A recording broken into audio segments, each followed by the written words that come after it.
ഒരു 3:30 ആയപ്പോൾ അടുക്കളയിൽ കയറിയിരുന്നു കേട്ടോ. 4 മണിക്കുള്ളത് എന്തെങ്കിലുമൊക്കെ ഒപ്പിക്കണ്ടേ. അപ്പോൾ കുറച്ച് റവ എടുത്തിട്ട് ആദ്യം ഒന്ന് കുതിരാൻ വെച്ചു കേട്ടോ. അപ്പോൾ അത് കുതിരുന്ന സമയം കൊണ്ട് ഒരു 2, 3 അച്ച് ശർക്കരയും കൂടെ നമുക്ക് ഉരുക്കിയെടുക്കാം കേട്ടോ. ശർക്കര കഴുകി അടുപ്പത്തേക്ക് ഇട്ടപ്പോഴാണ് ഒരു കട്ടയും കൂടെ കഴുകിയിടാം മധുരം തികഞ്ഞില്ലെങ്കിലോ എന്ന് തോന്നിയത് കേട്ടോ. പിന്നെ ശർക്കര ഉരുകുമ്പോഴേക്ക് എളുപ്പം പോയിട്ട് ഒരു തേങ്ങയും കൂടി പൊളിച്ച് വന്നു കേട്ടോ.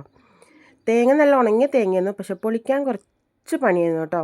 നല്ലോണം ചകിരിയുള്ള തേങ്ങയായിരുന്നു, അപ്പോൾ കുറച്ച് വലിച്ചെടുത്തിട്ടാണ് പൊളിച്ചത്. പിന്നെ തേങ്ങയൊക്കെ പൊളിച്ച് അതൊക്കെ പൊട്ടിച്ചിട്ട് പിന്നെ ചെറിയ പൂളായിട്ട് ഒന്ന് പൂണ്ടെടുത്തേക്കണം കേട്ടോ. തേങ്ങ പൂളുമ്പം എപ്പോഴും ഞാൻ കൈ ശ്രദ്ധിക്കലുണ്ട്, പക്ഷേ ഇന്ന് ചെറുതായിട്ടൊന്ന് കൈമ തട്ടിട്ടോ. പക്ഷേ കത്തിൻ്റെ ചുണ്ട് തട്ടിയതുകൊണ്ട് വല്ലാതെ ചോരൊന്നും വന്നില്ല, പക്ഷേ കുറച്ച് ഒരു മുറിയായിരുന്നു കേട്ടോ.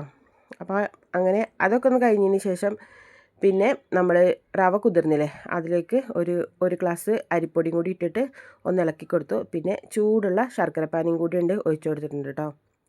അപ്പോൾ എന്താ ഉണ്ടാക്കണമെന്ന് പറഞ്ഞില്ലല്ലോ. അപ്പോൾ ഒരു തട്ടിക്കൂട്ടി നെയ്യപ്പാൻ കേട്ടോ.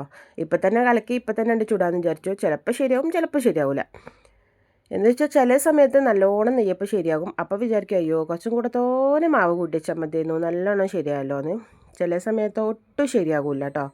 അങ്ങനെ മാവൊക്കെ കലക്കി വന്നപ്പോഴേക്ക് പിന്നെ തേങ്ങാക്കൊത്തൊക്കെ നല്ലോണം വറുത്ത് റെഡിയാക്കി എടുത്തു കേട്ടോ. പിന്നെ കുറച്ച് ഉപ്പും ഒരു നുള്ളി അപ്പസോഡയും ഇട്ട് കൊടുത്തു. പിന്നെ തേങ്ങാക്കൊത്തും കൂടി ഉണ്ട് വറുത്തിട്ട്, അതുകൊണ്ട് ഇട്ടിട്ട് നല്ലോണം ഇളക്കി കൊടുത്തു കേട്ടോ. ഈ സമയം കൊണ്ട് പിന്നെ എണ്ണ ചൂടാവാനും വെച്ചിരുന്നു. പിന്നെ ഞാൻ മാവ് കുറേ നേരം വെക്കണമെന്നില്ല കേട്ടോ. 3:30 കഴിഞ്ഞിട്ടുണ്ടല്ലോ അടുപ്പത്തേക്ക് നിന്നിട്ട്.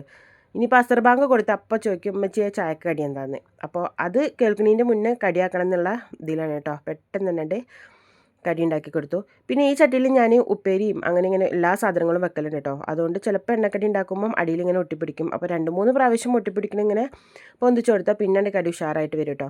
അപ്പോൾ നെയ്യപ്പം കുഴപ്പമില്ലാണ്ട് നന്നായിട്ട് വന്നിട്ടുണ്ട് കേട്ടോ. അപ്പോൾ ഇന്നത്തെ 4 മണിക്കിപ്പം ഇനി നെയ്യപ്പം മതി. പിന്നെ നെയ്യപ്പം ചുട്ടാൽ ഇന്നും തിന്നാം നാളെയും തിന്നാം. അപ്പോൾ 2 ദിവസത്തിനുള്ള കടിയായിട്ടോ. ചിലപ്പോൾ നാളെ 4 മണിക്കൊക്കെ ഉണ്ടാകില്ല, സ്കൂളില്ലാത്തതുകൊണ്ട് എന്തെങ്കിലും ഉണ്ടോ എന്നുള്ള ക്വസ്റ്റ്യൻ ഉണ്ടാകുമല്ലോ. അപ്പോൾ നെയ്യപ്പം ചുടലും ചായയുടെയൊക്കെ കഴിഞ്ഞ് പാത്രം കൂടി ഉണ്ട് കഴുകി വെച്ചു കേട്ടോ.